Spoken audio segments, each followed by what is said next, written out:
Ladies and gentlemen, our program will begin in just a moment.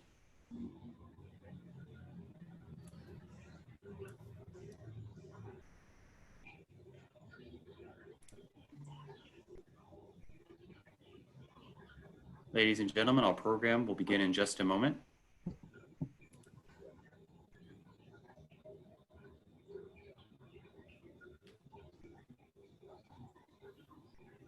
Hello, welcome to Advocacy Anywhere, powered by AJC. Advocacy Anywhere is AJC's digital platform that enables you to engage with AJC's global expertise, content, and advocacy from wherever you are. Today's program is brought to you in partnership with AJAC, the Australia, Israel, and Jewish Affairs Council, and Jewish Insider. Joining us today is His Excellency Jusuf Kalla, two-time Vice President of the Republic of Indonesia, first from 2004 to 2009, and then again from 2014 to 2019, and current Chairman of the Indonesian Red Cross.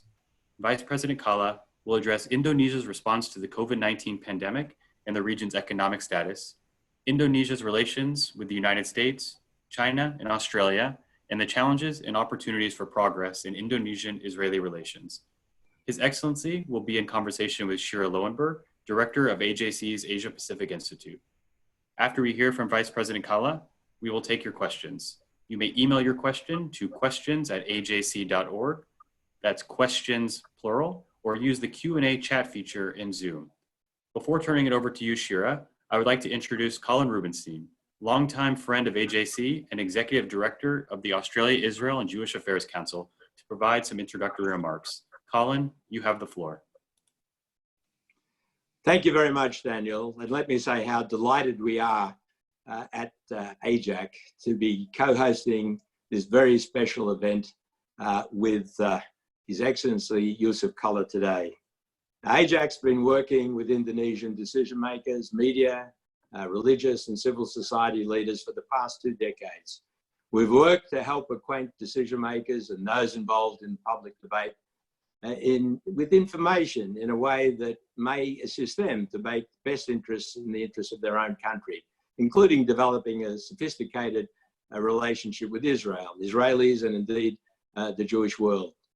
For nearly 2 decades, AJAC senior professionals have made regular visits to Indonesia. They have high-level meetings, participate in important global and regional conferences, and to conduct lecture tours.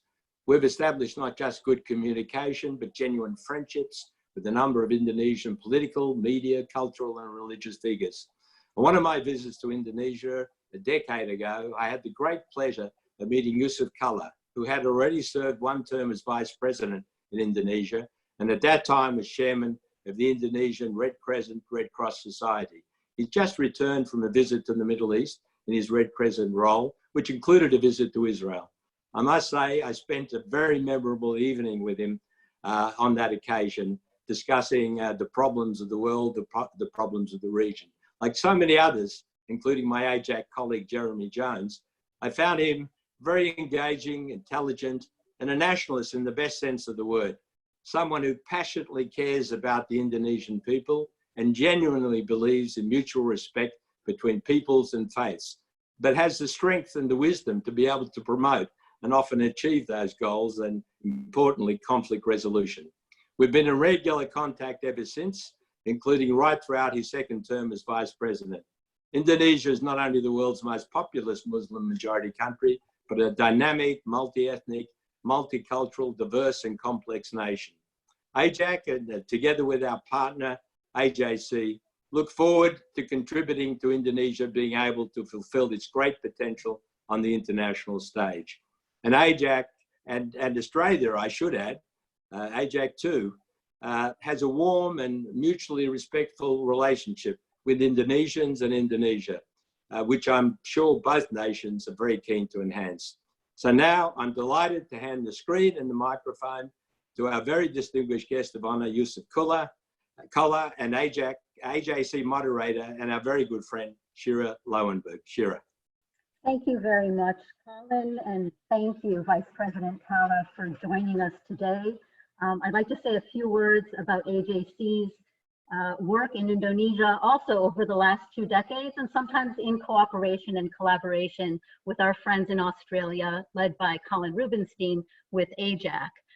AJC has taken frequent trips to Indonesia, meeting with high-level officials as well as opinion leaders, academics, civil society leaders over the last 2 decades. We have also brought groups of prominent Indonesians to Israel with our Project Interchange program. We have had for about a decade an AJC Southeast Asia representative who spearheads our work in Indonesia. And as I said, we have had frequent visits. In fact, just in the last 1 year, my colleagues and I and several of our board members were in Indonesia twice. So our work is ramping up there. In June of 2018, as I'm sure Vice President Kalla knows, we were honored to have Pak Yahya, the General Secretary of the Nahdlatul Ulama, the world's largest Muslim organization, address AJC's Global Forum in Jerusalem. Prior to that, back in 2002, the President of Indonesia, Abdurrahman Wahid, also known as Gus Dur, addressed AJC's annual meeting in Washington, D.C., which was, of course, a great honor for us and a really groundbreaking act on his part. So with that introduction, I'm really delighted to welcome you. Thank you for waking up early to be with us. And I'm going to launch into my first question. All our listeners and watchers are at different phases of this global situation, the global pandemic of COVID-19. And I wanted to ask you, in your role as chair of the Indonesian Red Cross, you're very well placed to comment on the current situation in Indonesia and how the Red Cross, as well as the government and Indonesian health institutions, are working to control the spread of the pandemic. Could you share your assessment of the situation in Indonesia with us? Yes, Indonesia as well as all countries in the world suffer with this COVID-19. Of today, till today there are 23,000 people infection and around 1,300 have died. That it is a big number for Indonesia, but if compared with many countries like US itself, not so big. But we hope that we can controlling and this virus. What we do? Government, of course, same in everywhere in the world, saying at home, work at home, and avoid using maskers and anything sterilization, as well as we have many, hospitals, specials for these affected. As Red Cross, we understand, I believe we need three angels to solution. First thing is avoidance. We walk in from home is avoidance. Using maskers mask is avoidance the virus. But anything is making attacking or making this affectant of a virus. The same as they do in China, in Korea, in Taiwan, to have mass this effect of sterilization of the city of Indonesia. We are working around 10,000 our volunteers working around the countries, especially in Jakarta, to sterilization. Only two things: avoid it and sterilization of the thing can reduce the death. But if nothing to do, that will be more affected. This is difference in Asia and Europe and America. They do nothing to, attacking or make a sterilization of the city. That's what we do now on the race, especially Red Cross. Well, I hope that you're successful in keeping the numbers limited and that your recovery is rapid. With any talk of the pandemic, frequently China comes to the fore, and China has faced a great deal of criticism not only in the US, but from various countries for various aspects of the pandemic, ranging from accusations of allowing the pandemic to spread, to a lack of transparency regarding the numbers of infected and dead, and to the distribution of faulty PPE and tests. At the same time, China has also been praised as to how effectively it dealt with the pandemic domestically once it recognized the severity of the COVID-19 virus, and how generous China has been with many parts of the world where it has provided assistance. Indonesia has a relationship with China that precedes the pandemic, and I am wondering what Indonesia's experience of China during this crisis has been. Yeah, we know the pandemic started from Wuhan. This is debatable around the world, especially in China and US. Let's international system or team to explore the early days of this pandemics, what happens, where comes the virus. I think it's good chance to the world to know well what happens as historically is important and lesson learned for around the world to avoid these pandemics and everything. Indonesia, of course, more close with China, as well geographically and economic and political situation. But in these systems, I think no one country can help any countries. You should be self-help, self-help. You can, in Indonesia and every country in the world cannot asking some another countries to support helping. Should be self-help. This is the way you can have. But China, of course, because there is a supply chain in many countries in the world, with economics down in China, will be affected in so many countries, including Indonesia too. But we hope that they will recover. One thing's bad and good in China, besides they starting there in Wuhan and will be questionable, so why or where. The other thing is because they can control the countries more tight compared with many countries like Indonesia, America, too, and any country too. They can control. They can make a very tight lockdown in Wuhan or America. You know that, and everyone can know that. I have talked with some Indonesian who back from China, how very tight they do that, and that's why the infected is less than compare many like Europe and America, of course. Even they start there, it's different. Very disciplined people. Socialist countries, I think they can do that the way.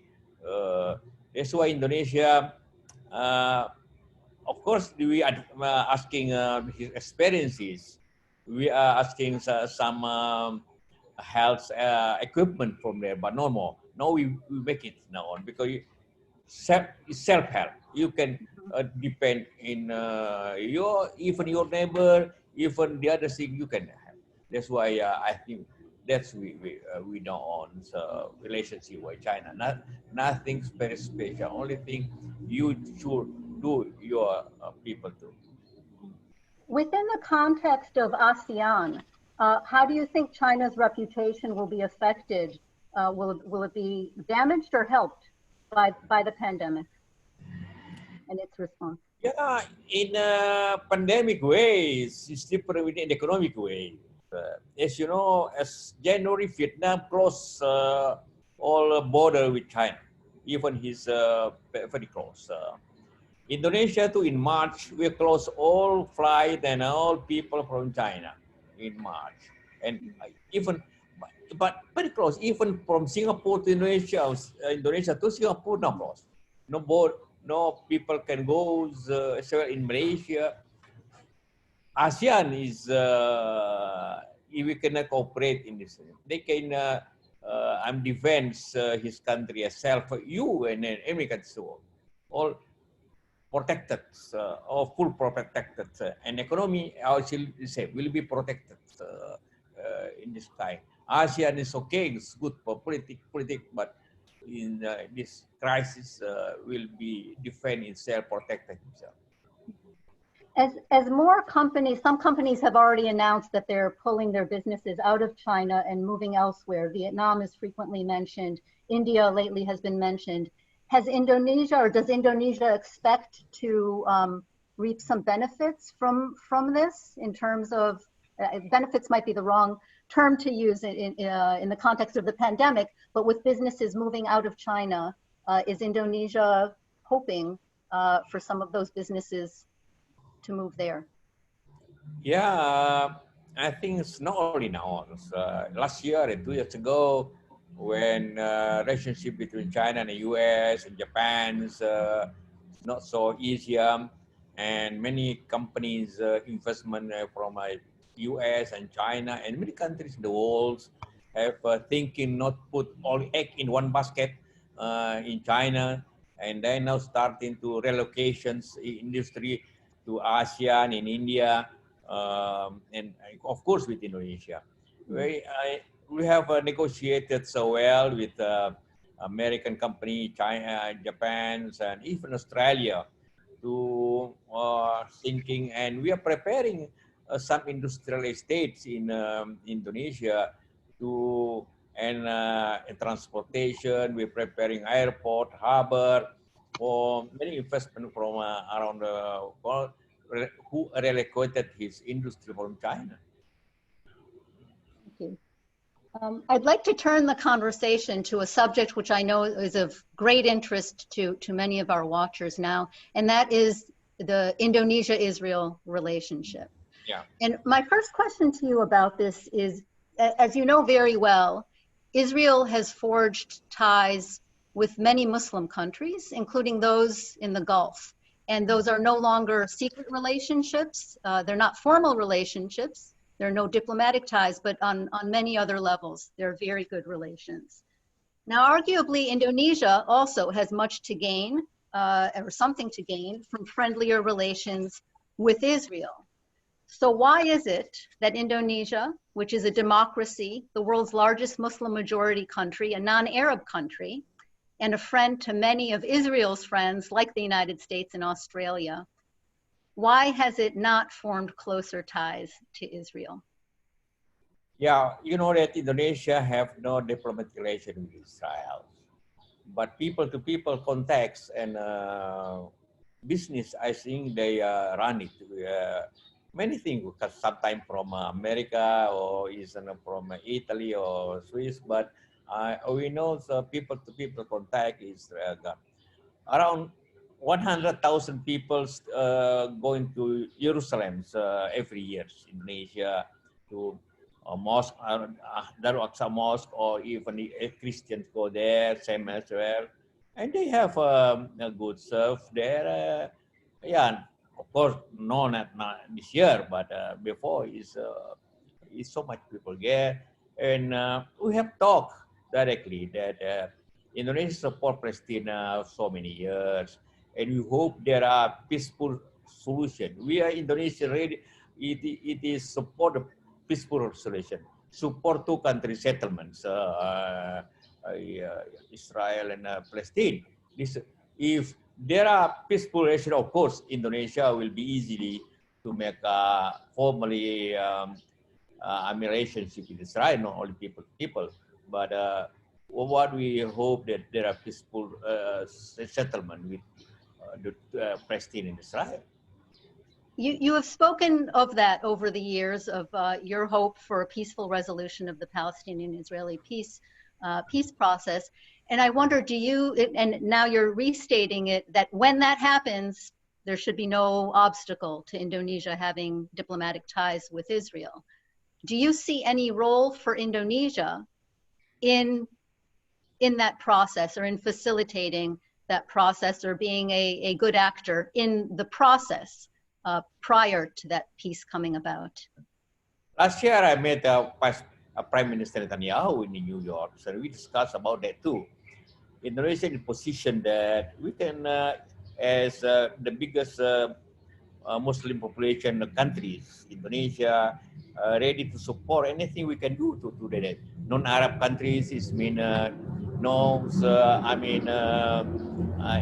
Asia. That's why last February, I proposed to visit the Palestine and Israel too, to see our friend in the Red Cross and Red Crescent and Omega there in Israel. I have so many friends there in the countries, including that I met my Minister of Israel a few years ago when I'm Minister of Trade. We discussed about trade through 3 countries. But of course, the most important thing how if they ask Indonesia ready to support the peaceful solution of their countries, but Indonesia, of course, not easier to make a formal relationship without peaceful, settlement of countries. In Indonesia, public opinion also, I think, from my understanding, is sometimes hostile towards Israel or towards any gestures towards Israel.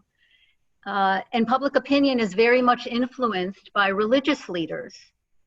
So how might you explain to Indonesian Islamic leaders, the ulamas, why Indonesia might want to establish friendlier relations with Israel?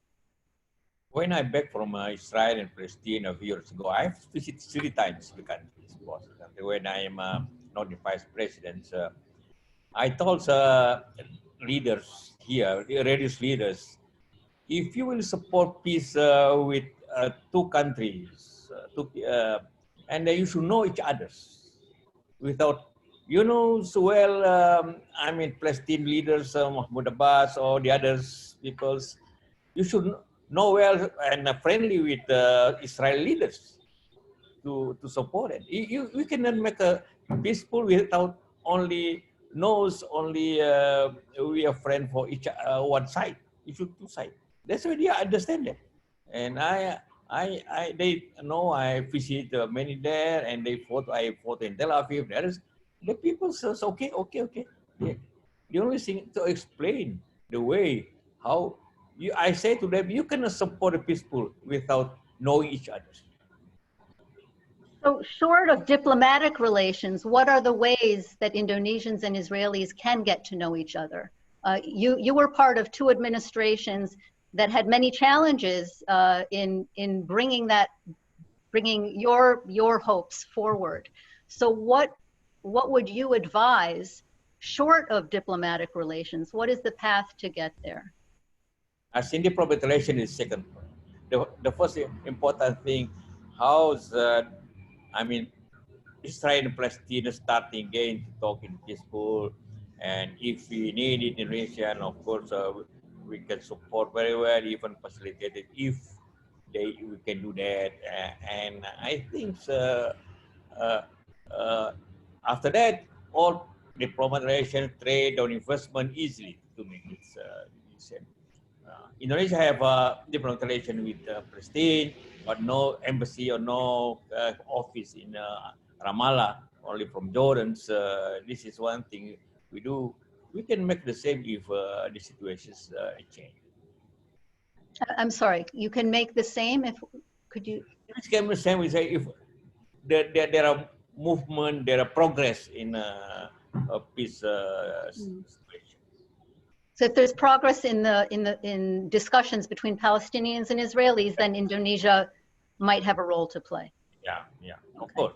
Thank you. You had brought up a little bit earlier about the people-to-people contact and how many Indonesians visit Israel on an annual basis. And there are tens of thousands of both Muslim pilgrims that go to visit Al-Aqsa, as well as Christian Indonesians that visit Israel. There are also Israeli, mostly business people that come to Indonesia, far fewer numbers. One of the things that AJC has highlighted in our discussions is a policy that Indonesia has for the calling visa. And the calling visa is a list of countries, 8 countries, and Israel is included among them. And I'll read you the list of countries that's included among them. It's Afghanistan, Cameroon, Guinea, Liberia, Nigeria, North Korea, and Somalia. And the citizens of these countries require special permission in order to obtain a visa, and there's a very steep cost of about $1,000 US. Israel is the only Western democracy on this list, and it is, to some observers, strange company.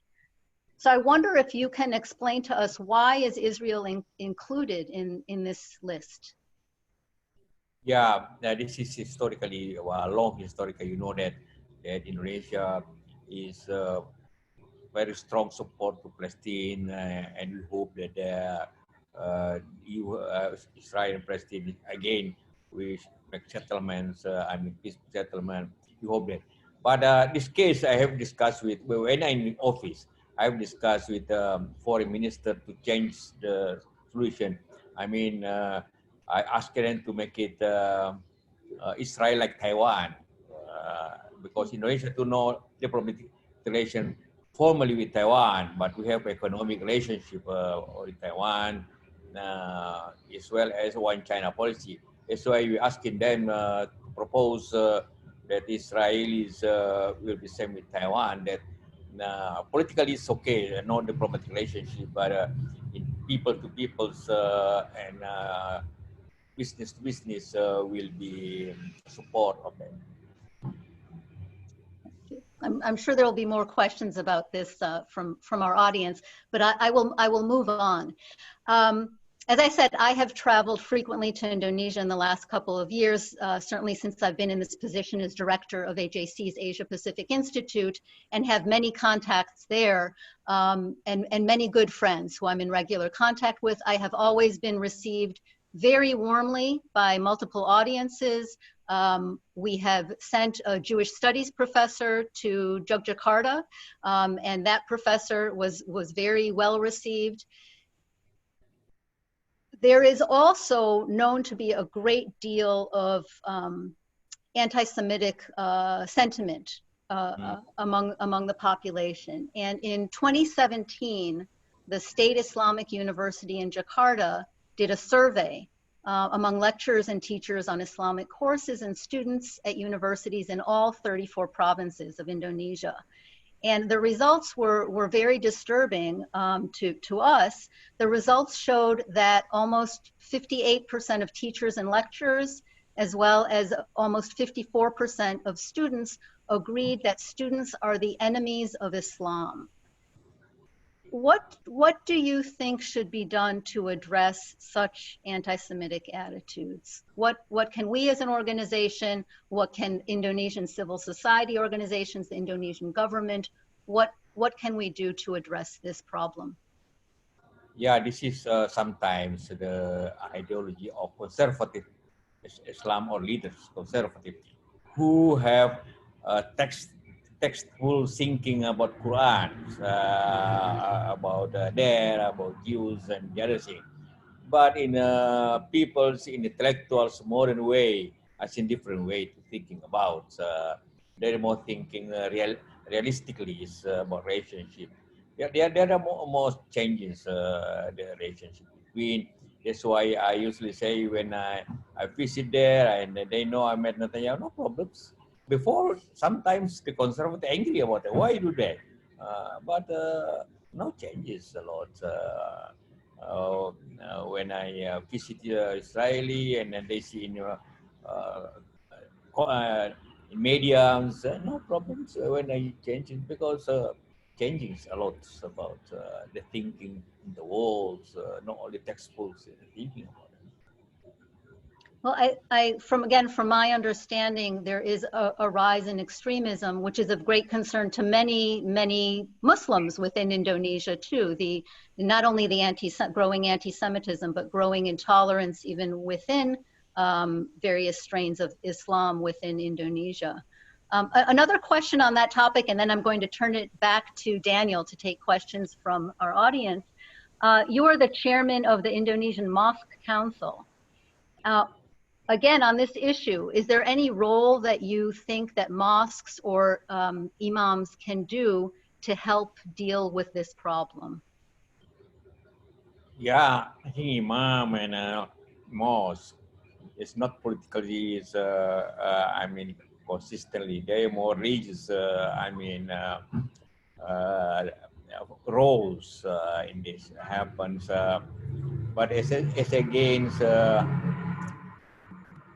not about Semitism, not about they're only about peaceful, about solutions, about the roles of Palestine in the regions or the future of Palestine. And the only thing they understand about,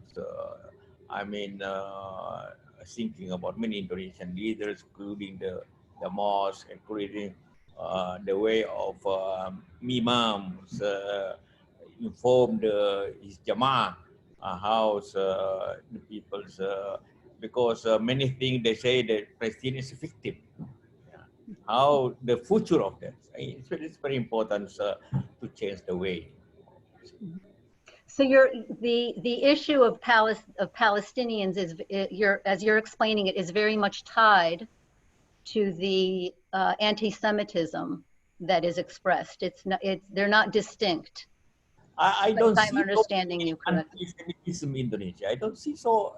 What you I don't understand about in anti-Semitism. Only thing not about Semitism is politics, about conflicts of the Palestinian Israel, not about Semitism.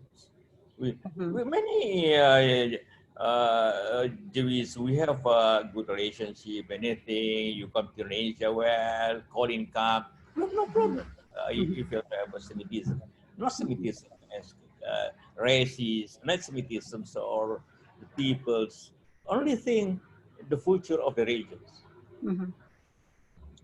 Well, thank you for that. I'm going to turn it over to Daniel. I know that we've had a lot of questions coming in. Before I turn it over, I want to thank you again for joining us. And Daniel, please go ahead and bring the questions on.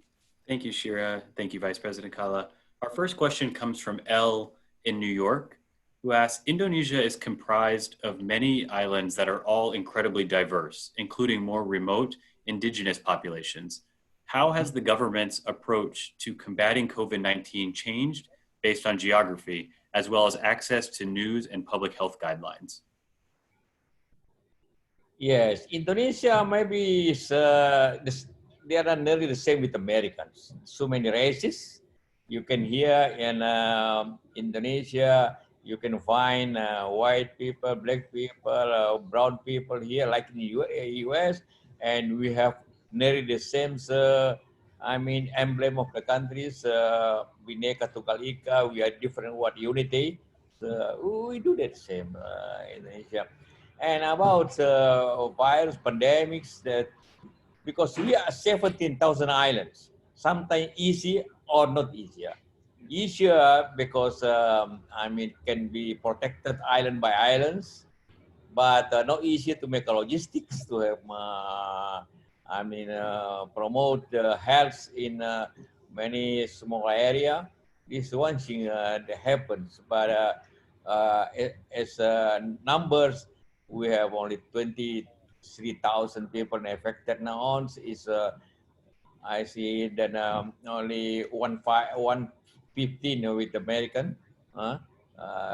This is compared with your country is not so big, but we should make it controlling. We have no progress now on. So when they up, we hope that next week will be down. So this pandemic. Thank you. Our next question comes from an AJAC leader in Australia who asked, while there were some media reports that Prime Minister Scott Morrison's decision to consider recognizing Jerusalem as Israel's capital delayed the Indonesia-Australia Comprehensive Economic Partnership Agreement, do you think Australia's close friendship with Israel has any impact on the Australia-Indonesia relationship? As I know at all. American political is internal, issues of Australians, not in the Indonesian compare. We have economic cooperation with American, with Australia. When I office, I guidance until finish this agreements. That's why we hope that will be implemented well, starting this year, February last year, and so we have no affected what Australians foreign politicals in Australia or not. Thank you. Our next question comes from David Simon in Houston, who asks, beyond conquering COVID-19, what do you believe are the largest challenges that Southeast Asia faces in this decade? What role does the United States need to take to assist with these challenges? This is virus, I think we have a common common way out. First thing, of course, lockdowns or semi-lockdowns, depend on what you mean in that, and working from home, safe distance, and mask is the same way to make all countries in the world, except for, I mean, that's why what we can have from US, I think nothing, because as I mentioned before, all countries in the world affected. I have the same as economic crisis. All countries have economic crisis. We cannot expect help from another countries to another countries. That's why we should self-help. We should, I mean, not independence to do solve this pandemic in the country. Thank you. Our next question again comes from an AJAC leader in Australia who asks, Australia and Indonesia have cooperated on counterterrorism for many years, particularly in identifying radical Islamist cells. How would you characterize this security cooperation currently? And is there any security cooperation happening with the United States? Yeah, we have a good cooperation with Indonesian police and Australian police very well. We have a training center in Semarang in the police academies very well on, and we listen, learn each other's and changing personals to and more technological support from Australia is very good, and I think the cooperation is very well and supports our effort to combating terrorism in Indonesia. I think Indonesia, one country that combating terrorism, so much terrorism arrested Indonesians, one country they very well do about that. Thank you. Our next question comes from an AJC Asia Pacific Institute board member, Murray Lee in Seattle, who asks, what impact is China's assertive diplomacy and actions in the South China Sea and other issues having on the dynamics within ASEAN? Is there a common platform being worked out? And what is the current policy as it relates to relations with China? In my opinion, that if you know that China is depend on industry and import. 60% of export of China through South China Sea. That's why I don't think that China will be moved very strong or making a power, demonstration in South China Sea, because South China Sea should be independent, should be open, because if not open, China will be affected first, because again, 60% of China exports through South China Sea. Thank you. Our next question comes from an AJAC leader in Australia who asks, President Widodo pointed out in a speech to Australia's parliament in February that Indonesia has 63 million people aged between 16 and 30 years old. On the whole, would you describe Indonesian youth as outward-looking or more patriotic or nationalist? Yeah, I think both. Outward-looking and patriotic is the same. We usually say about these millennials, people's the young men who more technologically is interested and living in consumer systems difference with the old generation like me. And governments, President Jokowi is usually, for instance, there are some ministers, 4 ministers from young generation, 30s. That's why they will see there a connection between these young generation groups and economic relationship, because they are different things. They are technologically interested very high, and this needed now on for the future of Indonesia. Thank you. Our next question comes from Fred in San Jose, California. The U.S. has, at various points in the past decade, made a public effort to look east. Do you think the U.S. has paid adequate attention to Indonesia's continued development and political significance? And how is the current state of U.S.-Indonesia relations? We have good relationship with U.S. since early days of Indonesia. We have diplomatic economies, so many in the U.S. investments in Indonesia, especially in oil and gas and industries.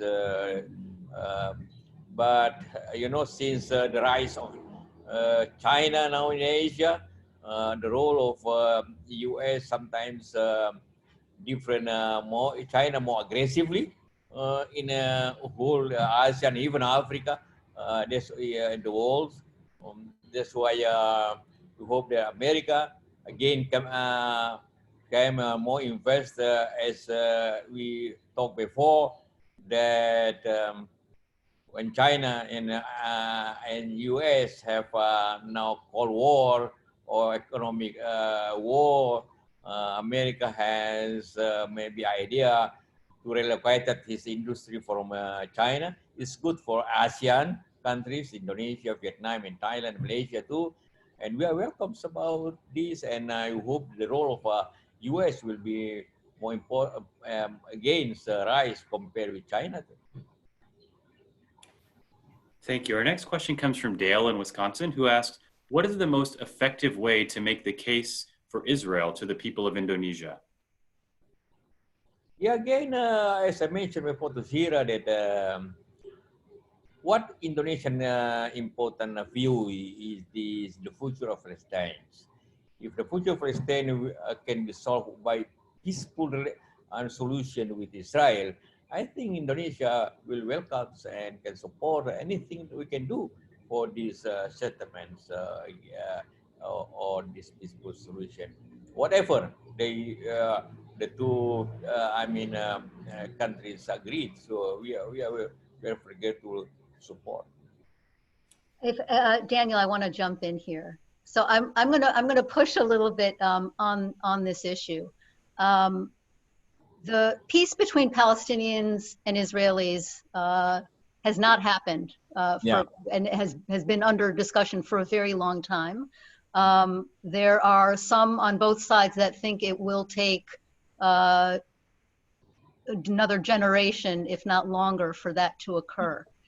In the meantime, not speaking for the loss for Israel, but Indonesia loses too on opportunities that Israel may offer. Israel's at the forefront of many technologies that would be advantageous for Indonesia. And just to mention a couple, in agriculture, in water, in biotech, other countries are taking advantage of what Israel has to offer and not stepping away from their positions or support for the Palestinian cause, but in some ways negotiating the relationship with Israel.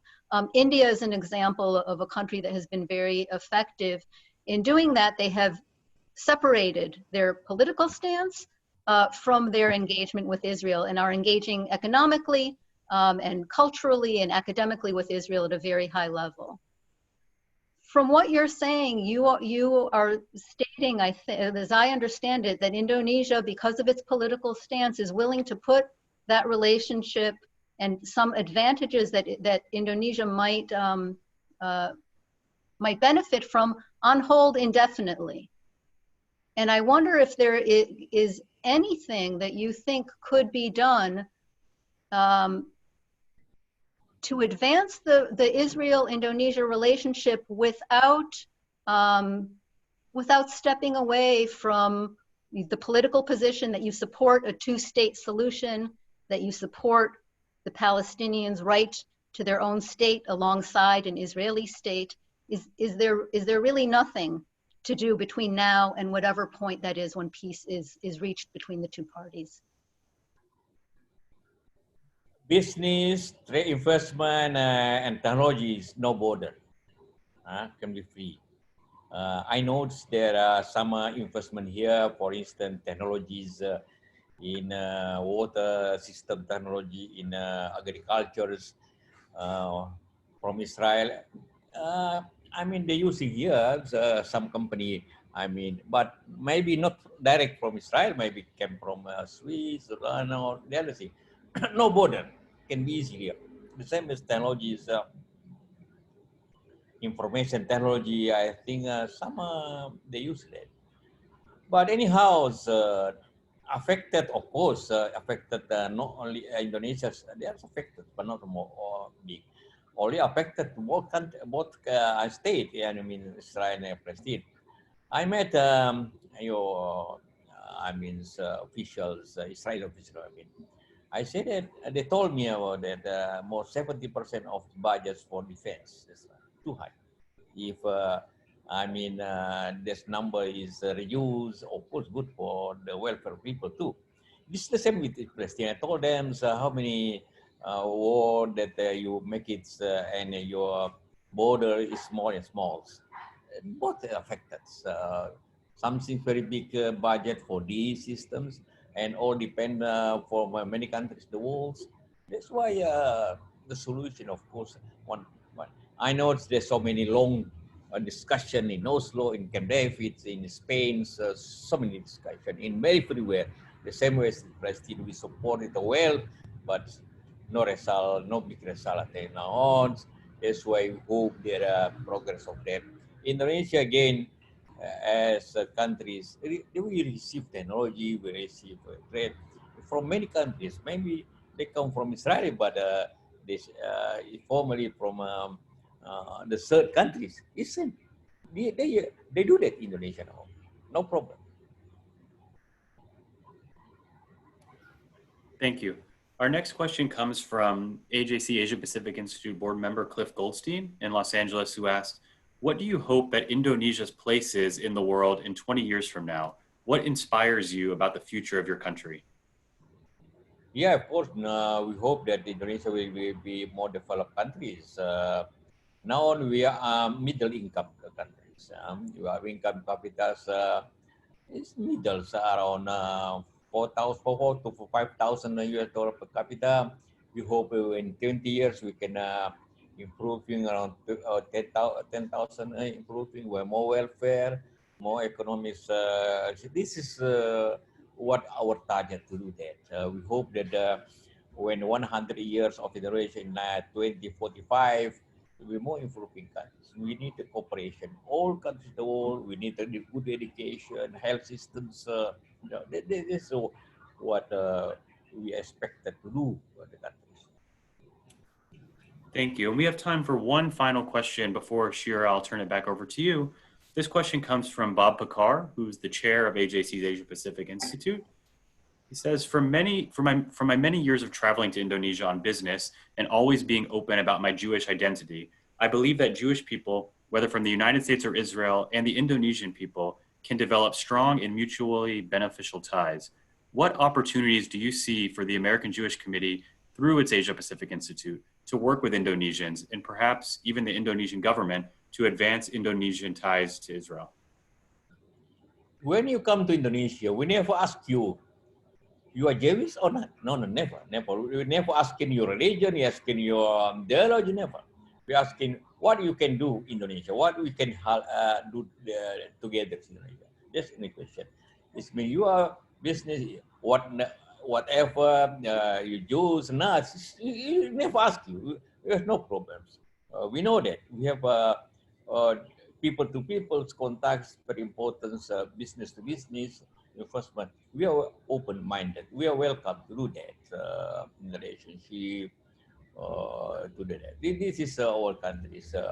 We are, you know that in Indonesia, we have so many races, so many regions. In Indonesia, we have 5 regions, former regions. Any 5 regions have formal holidays, even very small. Buddhists here, less than 1% Buddhists.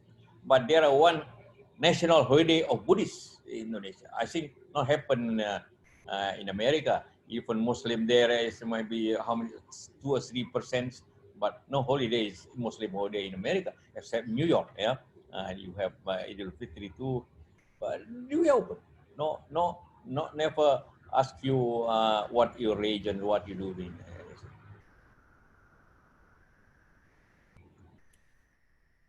Shira, back to you.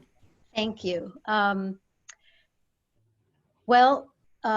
behalf of AJAC and on behalf of AJC, I know that both our organizations are going to continue to be very active in Indonesia to try to advance the relationship and understanding between the Indonesian people and the Jewish people, between Americans and Indonesians, between Australians and Indonesians, and certainly between Israelis and Indonesians.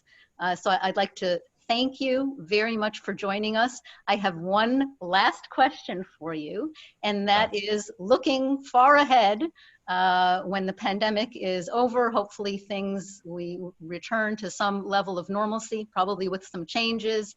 If the Indonesian people want you to run for the presidency in the 2024 election, will you do that?